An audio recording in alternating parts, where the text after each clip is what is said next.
नमस्कार, आप देख रहे हैं न्यूज 24। मैं हूं विपनेश माथुर। 2024 लोकसभा चुनाव में मुद्दे बहुत सारे हैं, लेकिन उसके बाद भी हिंदू मुसलमान हैं। राजनीति के दंगल में जाति और धर्म पर दांव पेच ना हो, ऐसा भला कैसे हो सकता है? और दिल्ली की लड़ाई में भारतीय जनता पार्टी हिंदू और मुसलमान दोनों धड़ों को साधने की कवायद में जुटी है।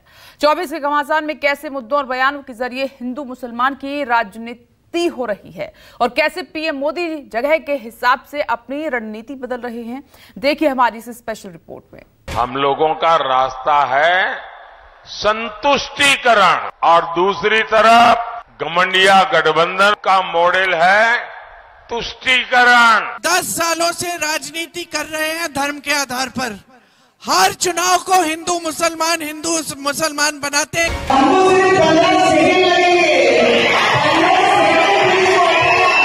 मैंने कभी हिंदू मुस्लिम की बात नहीं की है, मैंने कभी ध्रुवीकरण की राजनीति नहीं की है। इससे और बड़ा झूठ हो ही नहीं सकता। एक कहावत है, जाति ना पूछो साधु की, लेकिन हिंदुस्तान की राजनीति में एक कहावत बेमानी हो जाती। देश की पॉलिटिक्स बगैर जाति और धर्म के पटरी का सहारा लिए आगे बढ़ ही नहीं पाते। और अब जब देश में लोकसभा चुनाव अपने चरम पर है, तो ऐसे में एक बार फिर हिंदू मुसलमान की सियासत जोर पकड़ रही है। चल, हो जा शुरू। केसरिया से मन जोगी हुआ रे, दिल झूमे देखो पतवारा हुआ रे, दिल झूमे देखो पतवारा हुआ रे।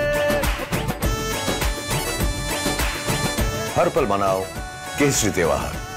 विमल, बोलो जुबान केसरी। 2024 के चुनावी रण में भले ही इंडिया बनाम एनडीए गठबंधन की लड़ाई कही जा रही हो, लेकिन असल राजनीतिक लड़ाई कांग्रेस बनाम भारतीय जनता पार्टी के बीच है, या यूं कहें कांग्रेस बनाम प्रधानमंत्री मोदी के बीच है। इसीलिए प्रधानमंत्री मोदी ने एक इंटरव्यू के दरमियान हिंदू मुसलमान की राजनीति से अपने को किनारा किया, तो कांग्रेस उन पर पहले से ज़्यादा हमलावर हो गई। ये सच है कि प्रधानमंत्री नरेंद्र मोदी भले ही हिंदू मुसलमान की राजनीति से अपने को किनारा कर रहे हो, लेकिन आज भी भारत की राजनीति में प्रधानमंत्री मोदी अब भी सबसे बड़े हिंदू हृदय सम्राट हैं और बीजेपी की सबसे बड़ी ताकत हिंदुत्व है। यही वजह है कि चुनाव के वक्त कांग्रेस भी कभी सॉफ्ट हिंदुत्व तो कभी सेकुलर के एजेंडे के बीच फंसती नजर आ रही है। सबसे पहले हिंदू मुसलमान को लेकर पीएम मोदी का बयान आपको बताते हैं, जिसने चुनावी अखाड़े में दांव पेच के अंदाज बदल दिए। अपने घुसपैठिए और ज्यादा बच्चे पैदा करने वाले बयान के सवाल पर पीएम मोदी ने इंटरव्यू में बयान दिया। मैं हैरान हूं, ये आपसे किसने कहा कि जब ज्यादा बच्चों की बात होती है तो मुसलमान की बात जोड़ देते हैं? क्यों मुसलमान के साथ अन्याय करते हैं आप? हमारे यहाँ गरीब परिवारों में भी ये हाल है, उनके बच्चों को पढ़ा नहीं पा रहे। किसी भी समाज के हैं, गरीब जहाँ हैं वहाँ बच्चे भी ज्यादा है। मैंने ना हिंदू कहा है ना मुसलमान कहा है, मैंने कहा आप उतने बच्चे करो जिनका आप लालन पालन कर सको। सरकार को करना पड़े ऐसी स्थिति मत करो। मैं मानता हूं कि मेरे देश के लिए मुझे वोट देंगे। मैं जिस दिन हिंदू मुसलमान करूंगा उस दिन मैं सार्वजनिक जीवन में रहने योग्य नहीं रहूंगा। मैं हिंदू मुसलमान नहीं करूंगा, ये मेरा संकल्प है। चुनाव के बीच पीएम मोदी की तरफ से हिंदू मुसलमान नहीं करने के संकल्प की बात सामने आई तो कांग्रेस को हमले का बड़ा मौका मिल गया। मल्लिकार्जुन खड़गे, प्रियंका गांधी से लेकर कांग्रेस के प्रवक्ता भी मोदी और बीजेपी को आईना दिखाने के लिए मैदान में कूद पड़े। मटन, बीफ, चिकन, मछली और मंगलसूत्र, ये सारी चीजें शारीरिक शब्द मेरे हैं या उनके हैं? तो मैं बोलता हूँ ऐसी चीजें छोड़ो, तुम्हारे डेवलपमेंट की बात करो। तुम क्या अचीव किए इस 10 साल में, आपकी कामयाबी क्या है जनता को बताओ, वो बताकर वोट लो। वो 10 सालों से राजनीति कर रहे हैं धर्म के आधार पर। हर चुनाव को हिंदू मुसलमान बनाते। कल ये कहते हैं कि मैंने कभी ऐसा नहीं किया। तो 10 सालों से क्या कर रहे थे आप? मतलब या तो जो आप पहले कह रहे थे वो झूठ है, या जो आप अभी कह रहे हैं वो झूठ है, क्योंकि पूरा देश देख रहा है। तो ये झूठ फैलाने के अलावा ये कुछ नहीं करते। 19 तारीख से जिस तरीके से कांग्रेस घोषणा पत्र पर आरोप लगाया कि यह मुस्लिम लीग का घोषणा पत्र है, बाद में मंगलसूत्र की उन्होंने बात की, बाद में उन्होंने धन वितरण की बात की, जो हमारे न्याय पत्र में शामिल ही नहीं है, बोलते रहे इस भाषा में ताकि ध्रुवीकरण को प्रोत्साहन मिले, ध्रुवीकरण को ऑक्सीजन मिले। और आज कह रहे हैं कि मैं इस राजनीति में विश्वास नहीं रखता हूं। ऐसे प्रधानमंत्री पर कोई भी विश्वास नहीं रख सकता। चुनाव के 4 चरण खत्म होने के बाद चुनावी मुद्दों की रूपरेखा तेजी से बदली। इंडिया गठबंधन महंगाई, बेरोजगारी, आरक्षण और जातिगत जनगणना के मुद्दों के जरिए मोदी सरकार पर हमलावर है, तो प्रधानमंत्री मोदी जगह के हिसाब से अपने बयानों की धार बदल रहे हैं। हिंदू मुसलमान नहीं करने के संकल्प के बाद मोदी कभी तुष्टीकरण का जवाब संतुष्टीकरण से दे रहे हैं, तो कभी कांग्रेस को मुसलमानों का हितैषी बताकर शब्दों के बाढ़ छोड़ रहे हैं। इस चुनाव में देश के सामने 2 मॉडल है। एक तरफ हम लोग हैं, मोदी है, भाजपा है, एनडीए है। हम लोगों का रास्ता क्या है? हम लोगों का रास्ता है संतुष्टीकरण। और दूसरी तरफ सपा हो, कांग्रेस हो, घमंडिया गठबंधन हो, उनका मॉडल है तुष्टीकरण, अपीजमेंट। कांग्रेस उस समय चाहती थी कि देश के सारे बजट का 15% सिर्फ मुसलमानों पर खर्च हो। तब भाजपा के जबरदस्त विरोध के बाद ये कामयाब नहीं हो पाए थे।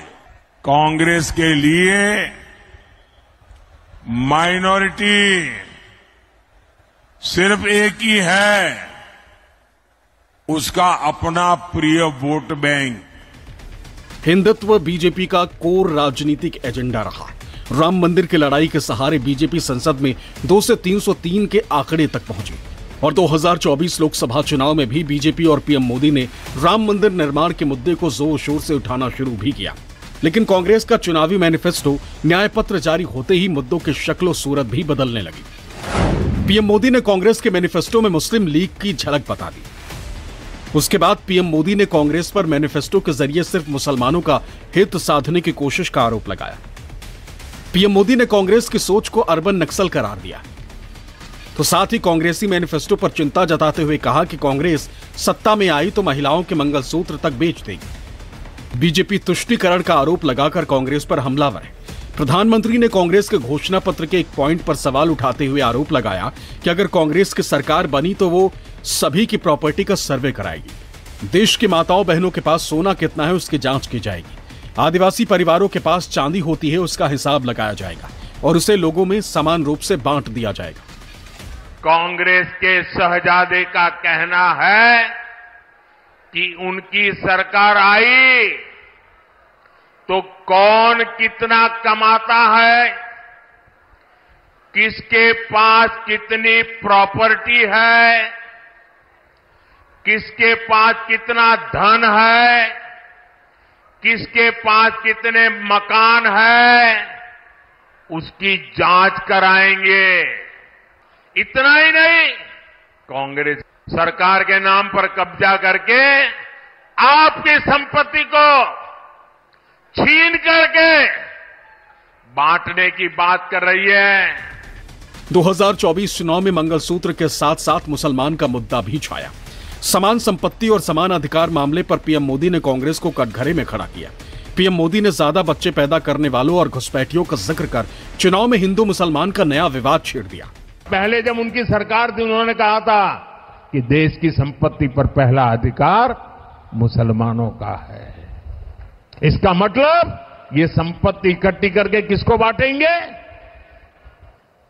जिनके ज्यादा बच्चे हैं उनको बांटेंगे। घुसपैठियों को बांटेंगे।